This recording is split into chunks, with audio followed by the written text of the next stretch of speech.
Doctor साहब, सबसे पहले तो आपको बधाई। कैसी उपलब्ध योजना रहेगी, क्या चुनौतियां हैं? देखिए, मैं 2 साल तक हरको बैंक का चेयरमैन रहा जी।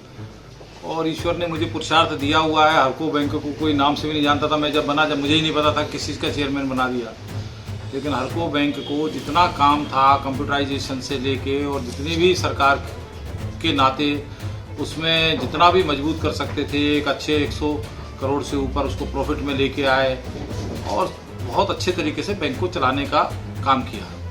सरकार ने, मुख्यमंत्री जी ने, हमारे संगठन ने निर्णय करके मुझे अब नया दायित्व दिया है हरियाणा टूरिज्म के चेयरमैन का। और टूरिज्म एक ऐसा विभाग है कि टूरिज्म के अंदर अपार संभावना है।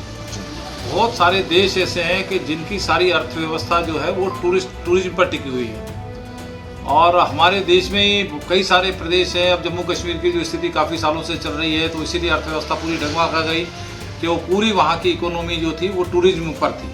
हिमाचल हमारा प्रदेश है, हमारा उत्तराखंड प्रदेश है कि जिनकी पूरी अर्थव्यवस्था ही टिकी हुई है पर्यटन पर। और हरियाणा जो एक ऐसा प्रदेश था कि ये 2 चीज़ों के लिए जाना जाता था, एक हरियाणा रोडवेज के लिए और एक हरियाणा टूरिज्म के लिए। पूरे देश के अंदर लोग जो है नाम लेते थे कि ट्रांसपोर्ट सिस्टम हो तो हरियाणा रोडवेज जैसा हो और पर्यटन सिस्टम हो तो हरियाणा में जो पर्यटक स्थल है उनके जैसा। लेकिन शने शने शने शने ये स्थिति आ गई कि आज हमारे पास बहुत बड़ा घाटा पर्यटन निगम के अंदर चल रहा है और उसको ही मैंने सबसे बड़ी चुनौती माना है कि 1 साल के लिए मैं चेयरमैन अभी बना हूँ तो 1 साल में मैंने उसको मैं कितना कम करके ला सकता हूँ। और मेरे पास उसको कम करने के लिए बहुत सारी योजनाएं मेरे दिमाग में हैं। मैंने जिस दिन पदभार संभाला शाम को मैंने सब अधिकारियों के साथ बैठक की और अपना पूरे दिमाग का खाका रोड मैप जो था उन लोगों के सामने साझा किया। आपके माध्यम से भी मैं बताना चाहूँगा कि अपार संभावना इसलिए है कि जितनी भी हमारी 43-44 जो टूरिस्ट कॉम्प्लेक्स हैं वो बड़े लोकेशन वाइज बड़ी अच्छी लोकेशन पर स्थित है। और उसमें अभी सबसे बड़ा तो बिजनेस में होता है कि वहाँ के कमरे हैं, उसके कमरों की बुकिंग बढ़े, ऑक्यूपेशन बढ़े। वहाँ जो है हॉल हैं, उन हॉल के अंदर फंक्शन शुरू हों, वो सारा का सारा हो। सूरजकुंड इतना बड़ा हमारा स्थान है, सुल्तानपुर झील हमारी है। अभी मुख्यमंत्री जी ने टीकर ताल पे पैराग्लाइडिंग से लेके वाटर स्पोर्ट्स तक शुरू किया है, मोरनी हिल का विकास करने का काम किया है।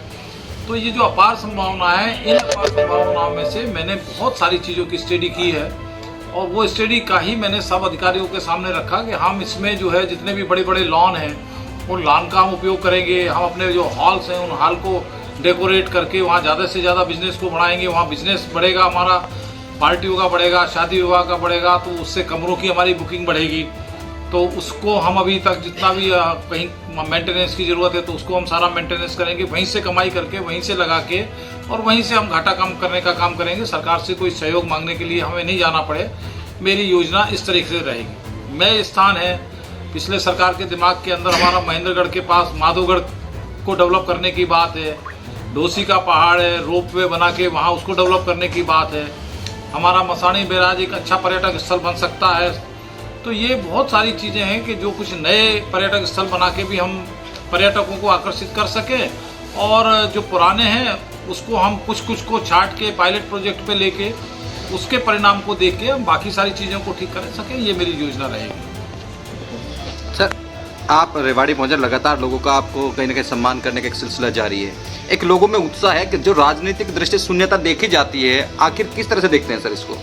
देखिए, ये लोगों का प्यार है। ये मैं चेयरमैन अभी बना हूँ उस कारण से नहीं है। लोगों का प्यार मैं जब से रोहतक से 2001 में रेवाड़ी आया था तब से सब लोगों का प्यार मुझे रहता है और सबका विशेष स्नेह मुझे रहता है। और सब जात बिरादरी की राजनीति की हम बात करते हैं, मुझे सब जात बिरादरी के लोगों का प्यार मिला है। मैं ऐसे सौभाग्यशाली लोगों में से हूँ।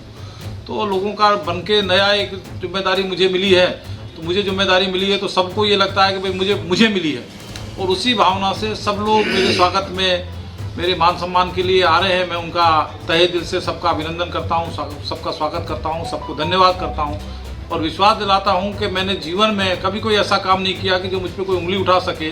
और शुद्ध मन से जितना पुरुषार्थ मेरे पास है उस पुरुषार्थ को काम में लेते हुए अपने प्रदेश के लिए भी, अपने शहर के लिए भी, अपने ज़िले के लिए भी मैं निश्चित तौर पर पहले भी करता आया हूँ।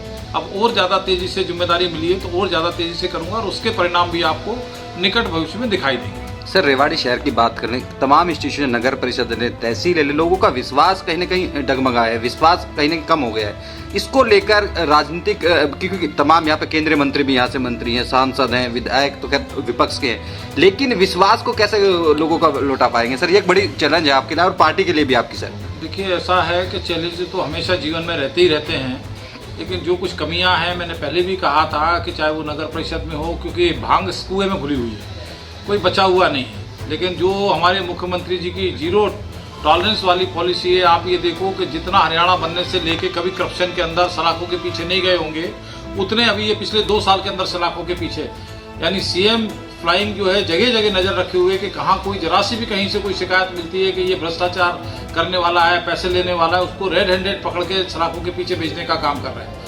और यही डर जब तक पैदा नहीं होगा लोगों के बीच में, कर्मचारियों के बीच में, अधिकारियों के बीच में, जब तक ये सिस्टम ठीक होने वाला नहीं है, क्योंकि खून सबके मुंह लगा हुआ है। और इसीलिए पूरी सरकार सजग है, सारे हमारे लोग सजग है, पार्टी के कार्यकर्ता सजग है, एमएलए सजग है, एमपी सजग है, मंत्री सजग है, और निश्चित तौर पर इसके परिणाम बहुत जल्दी आपको दिखाई भी देने लगे और आगे आने वाले समय के साथ दिखाई भी देंगे। नगर परिषद के अंदर भी जितना एक्शन हुआ है वो आप लोगों के सामने है, और एक रेवाड़ी नगर परिषद का नहीं हुआ, कई नगर परिषद का मुख्यमंत्री के गृह जिले के अंदर भी जो हुआ था, जेल की सलाखों के पीछे भेजा गया है, तो ये उसी का सुखद परिणाम है।